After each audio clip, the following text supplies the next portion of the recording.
This might be the most important Ferrari you're going to ignore.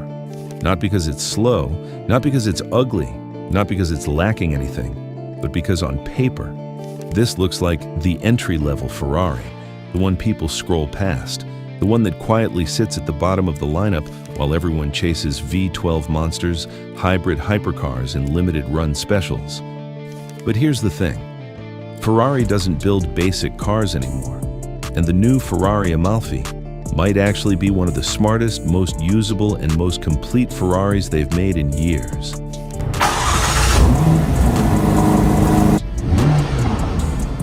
So in this video, we're going to break down everything: the design, the engine, the philosophy behind this car, why Ferrari deliberately didn't go crazy with power this time, how it compares to rivals like the 911 Turbo and Aston Martin Vantage, and why this might secretly be the Ferrari that owners enjoy the most in the real world. And before we dive in, make sure you subscribe if you want more deep dives into supercars, luxury machines, and the real stories behind them. Because cars like this aren't just about speed anymore, they're about direction.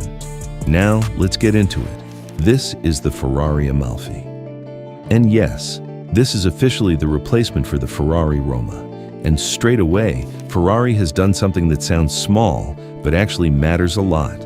They've given it a name people can actually say. No complicated Italian engineering codes, no tongue-twisting names like Puro Sangue or 12 Cilindri. Just Amalfi. Clean, simple, and instantly recognizable. Named after one of the most beautiful coastal regions in Italy, a place associated with luxury, lifestyle, and that relaxed, effortless version of wealth. And that's exactly what this car is supposed to represent. Not raw aggression, not track-focused insanity, but something more balanced, something you can live with. And honestly, that's already a very interesting direction for Ferrari. Because if you look at Ferrari's lineup right now, it's split into two extremes. On one side, you've got cars like the SF90 and 296, pushing hybrid performance into insane territory. On the other, you've got V12 Grand Tours like the 12 Cilindri, focused on drama and heritage. The Amalfi sits right in the middle. And that's exactly where Ferrari needed something new.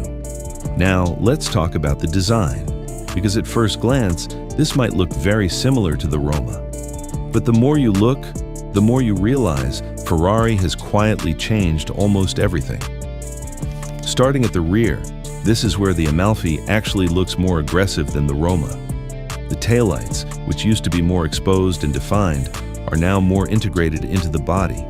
They almost sit behind a layer of bodywork, giving the rear a cleaner and more sculpted appearance. It feels less retro-inspired GT and more modern Ferrari. Then, there's the active rear wing. On the Roma, the wing used to pop up from the middle section of the rear deck. And if we're being honest, it looked a bit awkward. On the Amalfi, Ferrari has redesigned it completely. The wing now sits much further back, integrated neatly into the tail, and it deploys in 3 stages depending on speed and driving conditions. At its most aggressive setting, it can generate up to 110 kilograms of downforce. That's serious performance for a car that isn't even trying to be track-focused. And importantly, the mechanism is compact, meaning it doesn't eat into boot space, which matters in a car that's supposed to be usable for actual trips. Moving along the side, the overall proportions remain very classic Ferrari GT long bonnet, rear set cabin, strong rear haunches. It's that timeless front-engine rear-drive coupe silhouette that Ferrari has been refining for decades. But the details have been cleaned up. The bonnet no longer has that exaggerated power bulge from the Roma. It's smoother, more elegant, more grown up. There's also a stronger emphasis on surfacing. The body lines flow more naturally, with fewer interruptions. It gives the car a more premium, almost sculptural feel. And then you get to the wheels. And honestly, these might be one of the best wheel designs Ferrari has done in years. They're milled from a single block of aluminium, and Ferrari has developed a new machining technique that allows the tools to cut deeper and create more complex shapes. The result is this incredibly detailed layered design where you have openings within the spokes themselves, It's not just for looks either. It reduces weight and improves brake cooling. But visually, it's just stunning. This is the kind of detail that elevates the entire car. This is the kind of thing owners will stare at every time they park. Now, the front is where things get a bit more controversial. Ferrari's design chief has been very clear about one thing. He doesn't like cars that look like they have faces. He doesn't want headlights that look like eyes, grills that look like mouths. So instead, Ferrari has been moving towards this more abstract, almost faceless design language. You can see that here. There's a clean horizontal strip across the front, which houses sensors and integrates lighting elements. It's minimal, almost futuristic. But at the same time, regulations still require certain components like parking sensors to be visible, so you still see some elements breaking that clean look. Some people will love it, some people will need time to get used to it. But whether you like it or not, it's very deliberate, and Ferrari is clearly pushing its design language in a new direction. Now, let's talk about what's under the bonnet, because this is where Ferrari has made a very interesting decision. In a world where everything is going hybrid, where power numbers are exploding past 800, 900, even 1,000 horsepower, Ferrari has chosen to go the other way. The Amalfi uses a 3.9-liter twin-turbocharged V8, no hybrid system, no electric motors, no battery weight, just a pure internal combustion engine, and it produces around 640 horsepower. Now, if you compare that to other modern supercars, that number doesn't sound crazy anymore. It's actually less than some rivals. It's less than what you get in a Porsche 911 Turbo, less than some Aston Martins. But that's the point. Ferrari is deliberately stepping back from the power war, because the reality is, most people can't actually use 800 horsepower on the road. What matters more is how the car feels. And that's exactly what Ferrari is focused on here. They've reworked the engine to be more responsive, more rev-happy, and more engaging. Lighter camshafts, improved airflow, revised turbo mapping, and better throttle calibration all contribute to making the engine feel more alive. Ferrari has also worked on the sound, because one of the criticisms of turbo V8 Ferraris has always been that they lack the emotional soundtrack of older, naturally aspirated engines. The Amalfi aims to fix that, not by making it louder, but by making it more expressive, more character, more feedback, more connection. This isn't about chasing numbers, it's about driving experience. Power is sent to the rear wheels through an 8-speed dual-clutch gearbox mounted at the rear for better weight distribution. That transaxle layout helps balance the car, improving handling and stability. And because this is a Ferrari, you also get advanced traction control, dynamic chassis systems, and a suite of driving modes that allow you to tailor the car's behavior depending on how you want to drive. From relaxed cruising to aggressive cornering, it adapts. The result is a car that can go from 0 to 100 kilometers per hour in around 3.3 seconds, hit 200 kilometers per hour in about 9 seconds, and reach a top speed of around 320 kilometers per hour. So yes, it's still very fast, but it's not trying to scare you. And that's what makes it interesting, because this is a Ferrari you can actually push without feeling like you're constantly on the edge of losing control. Now, let's move inside, because this is where Ferrari has made one of the most important changes. They listened. For the past few years, Ferrari interiors have been dominated by touch-sensitive controls. Everything was digital, haptic, and honestly, frustrating. Owners complained, and Ferrari responded.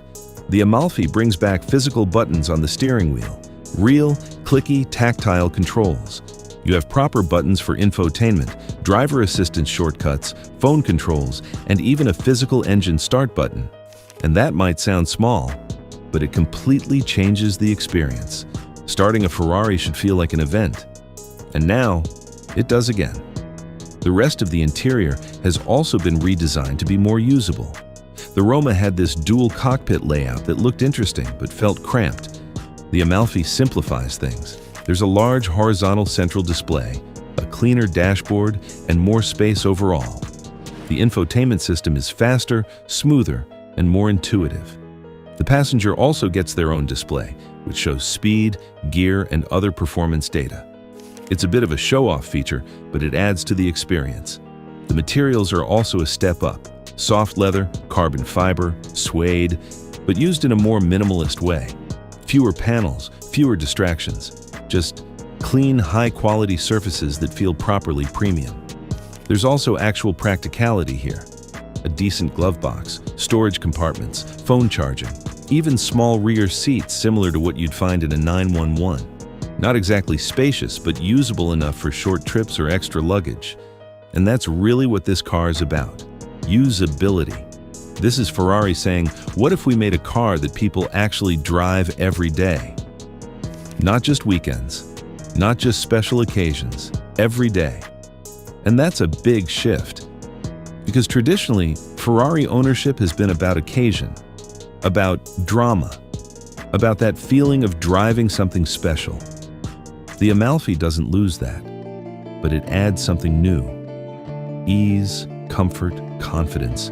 You can take this car on a long road trip, you can sit in traffic, you can drive it in the rain, and it won't feel like a compromise.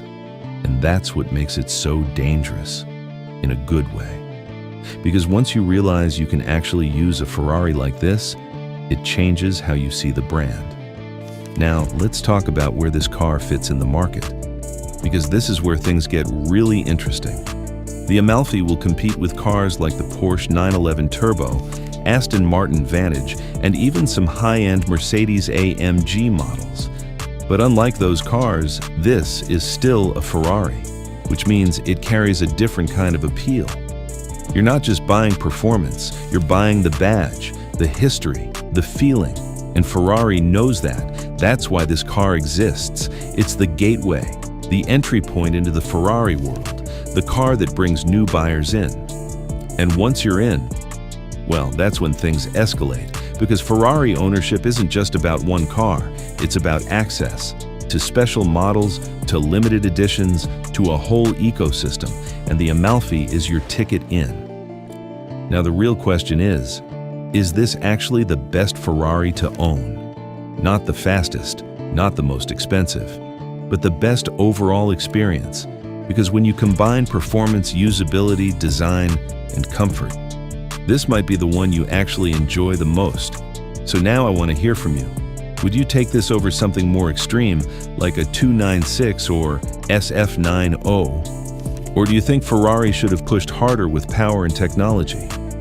Let me know in the comments. And if you enjoyed this deep dive, don't forget to like, subscribe, and turn on notifications. Because cars like this show that the future of performance isn't just about going faster, it's about going smarter.